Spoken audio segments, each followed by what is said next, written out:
Probably by the time you guys see this video, I will be in Las Vegas for the UDS this weekend. I've been waiting for this for a while, played those UDS qualifiers. You guys already know if you've been following the channel. I played a lot of them. I ended up winning one, topping a couple, and I got all the points I needed and then some. I am so excited, like, not only because it's Vegas, but I haven't played Yu-Gi-Oh! In a while. You guys know, unfortunately, I miss YCS Chicago, so instead of having, each month a Yu-Gi-Oh! Event, this is my first time back since, like, I think since January or something like that. I don't even remember. It might have even been before that, but I'm psyched and I can't wait. But I wanted to make sure that I had a video for you guys while I'm gone because I won't be uploading until Johnny and I do the deck profiles on Sunday.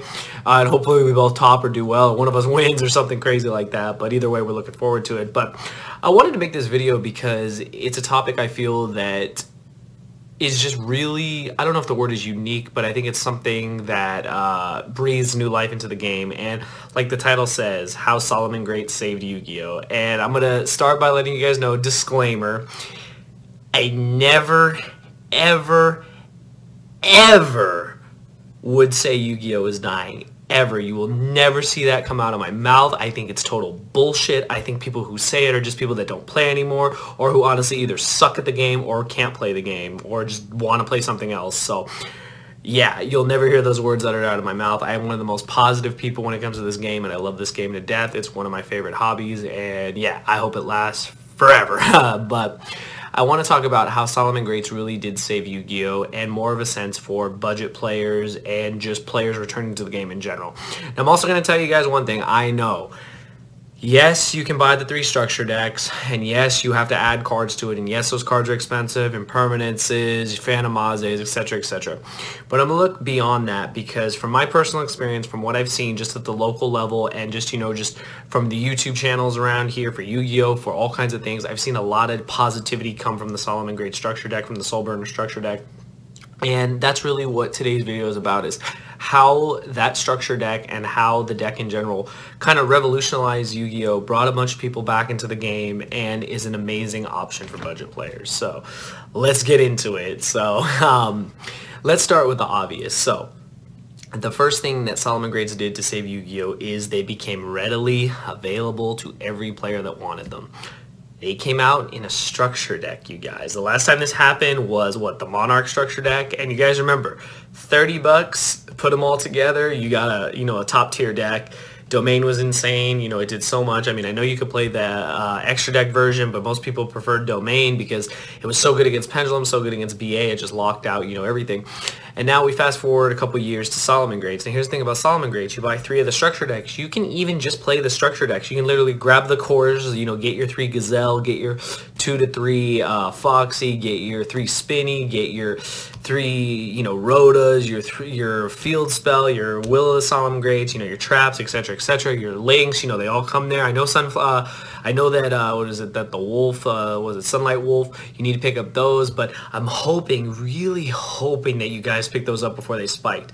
I'm sorry, but the price tag on that rare is ridiculous. Like, it's so stupid. That card literally should be not worth more than maybe like $2 or $3. This whole like $7 to $10 crap is ridiculous. I'm sorry. I'm so against that. Like, I really hope none of you guys are paying that for that card, because I know it's like the heart and soul of the deck, but I mean, come on, like, it's a rare, you guys. It is not a short print rare. We pulled so many of those in boxes, like, it wasn't even funny. But anyways, that was the first thing. It became readily available to the player base, and you guys can see from the very casual to the returning player to the very competitive players like Joshua Smith, like Jonas, who got second place at the YCS in Dusseldorf, they're playing the deck. That says a lot. It appeals to not only people who are casual, but people who are very competitive and very successful in this game.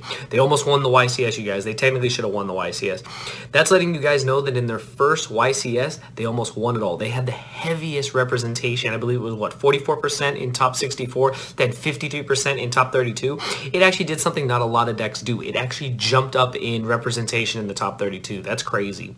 I think the fact that it became readily available made the deck, not only like the most represented and one of the most popular decks, and also a deck that, people coming back and play, but it just made people realize, okay, this deck is legit. It's not just a structure deck. It's like Monarchs, where you put them all together and it just does amazing things. And the one thing I'll say this deck has way over Monarchs, doesn't brick like that deck does. Let's face it, we all know Domain Monarchs, you had enough bricks to build a couple houses, but, you know, I digress because I played the deck too. It was crazy. I actually was starting to come back when that deck came out, so it was definitely an amazing thing, and I can relate that a deck like that really brought me back into the game after my small hiatus I had, but definitely amazing to see, kind of in a sense, history repeat itself. The next thing the deck did is that, like I said, it brought back a lot of players who had not played in a while. Coming back to Yu-Gi-Oh, let's face it, when you haven't played in a couple years, it's hard. If you haven't played before Pendulums, you're like, what the heck is a Pendulum card? Wait, it's a spell card? Wait, it summons monsters? Wait, you can like soul charge a bunch of monsters at once each turn? Like, then you have links like, wait, what? I can't just go into my extra deck? Like, first I have these extra zones, you know, you're all confused and you're just like, okay, well, once you learn the basic fundamentals, hopefully you have friends or, you know, teammates or something that'll, you know, bring you back into the game, you know, give you a quick rundown how everything goes.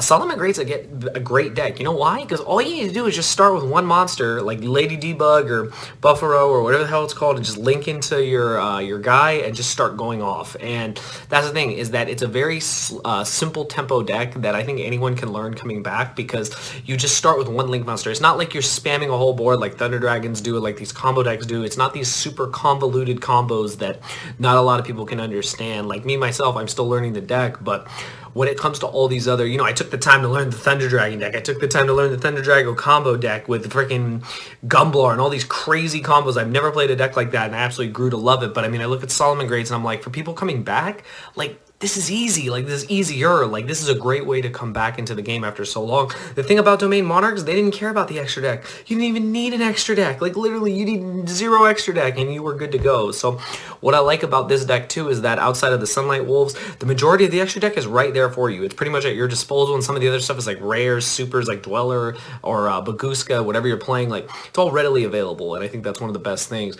I think also the fact that for the returning players, it's, like I said, a very simple concept to understand how the deck works. And, you know, not only that, there's so many videos on YouTube. There's so many videos on YouTube, like, away from my videos. Like, I don't give you guys combos or anything like that for that deck. But literally, you can basically learn how to play the deck that way. There's so many resources at your disposal, and I think that's a great thing for returning players, is that this time more than ever, there's a lot more resources that you can use to learn decks and learn combos than there ever was before, so that's amazing. I think another thing is that this deck, for the most part, is budget friendly. And like I said, it was readily available, you know, it brought people back, and it was budget friendly. It's budget friendly because, let's face it, if your locals, if your OTS stores are not being douchebags, like, and they don't mark the price up of the deck, or you go to Walmart or Target or wherever you go to get your cards, and you can get the decks for 10 bucks each, it's 30 bucks. With tax, what, like 33 bucks? Okay, cool, 33 bucks has got me a tier 1 deck. That's crazy. When you look at how expensive Thunder Dragons are, when you look at how expensive, you know, all these other decks were, how Goki's extra deck was so expensive, how all these other decks are so expensive, and then you look at this deck and you're just like, man, like, for the most part, this deck's pretty budget. Now, I know I'm going to get attacked in the comments. Slim, well, I need Impermanence. Play Effect Veiler. Slim, I need Phantasme. Maybe you do, maybe you don't. Some lists, not every single list played it. I'm just saying. Like, if you can't get those, I mean, you know, you got to work around it and play something else, but you do have common Ash Blossoms. That's another thing. This deck reprinted one of the most universal and best hand traps in the game when it reprinted Ash Blossom and Joyous Springs. That's insane. That does so much for the player base. It makes everything so much easier, and I think that it's just great that, you know, because of that, we're able to see so many more people coming out and playing. There's so many players, like I said, that came back to the game and have picked up Solomon Greats. My locals, the change within a week was insane. The weeks before, we had Pendulums, we had Altergeist, we had a ton of Strikers, and a lot of those people just switched over to Solomon Great. And then people that I hadn't seen before, they picked up Solomon Great. You know why?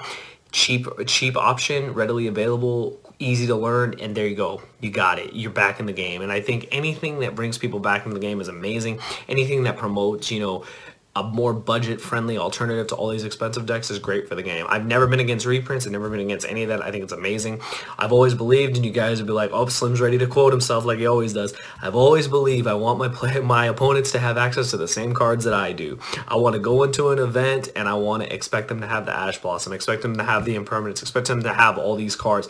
I wish we were like the OCG. I wish all these cards were readily available to us whenever we wanted, and none of them were out of reach for a lot of players. Unfortunately, the TCG things are like that, but at least we can have one feather in our cap and say that Solomon Greats as a structure deck, the Soulburner structure deck, was definitely one of the best decisions they made to make these cards readily available to everyone who wants to play, pick the deck up and learn it, switch to a new deck, come back into the game, learn basic Yu-Gi-Oh, learn what Yu-Gi-Oh is now compared to the way it was a couple years ago, and just really enjoy playing again and playing on a budget. Because let's face it, playing on a budget, sometimes we have to do it. We have to do it. And if you can find a way to balance, you know, a budget and be able to play Yu-Gi-Oh, I mean, then you got it made. But overall, I fully welcome it. This is probably going to be one of the last, like, real discussions on, you know, Solomon Greats in general, like, unless I do a deck profile or combos or stuff like that, or, you know, do live deck profiles. I'm sure there'll be plenty at the UDS. But overall, I'm really happy Konami did this. I'm really glad that this was a structure deck and that it was readily available to so many people, and hopefully you guys agree with me. It's great to bring people back into the game. It's great to see people excited about the game again, and let's face it, like, the deck has performed already exponentially. It's done amazing, and I can't wait to see what it does next. But overall, I'm happy. Like, I'm happy to see so many people playing again. I'm happy to see so many people, like I said, excited to play again. That's what I like. And look at how diverse our format is. I love it. I live for it. It's just amazing. And like I said, I'm in Vegas this weekend for the UDS. Hopefully I see you guys. Hopefully this video tied you over to the deck profiles on hopefully Sunday, Monday, the latest. And yeah, I can't wait. Best of luck to everyone that's going. Safe travels to everyone that's traveling there. And if you see me, you know, feel free to come up, discuss the game, whatever.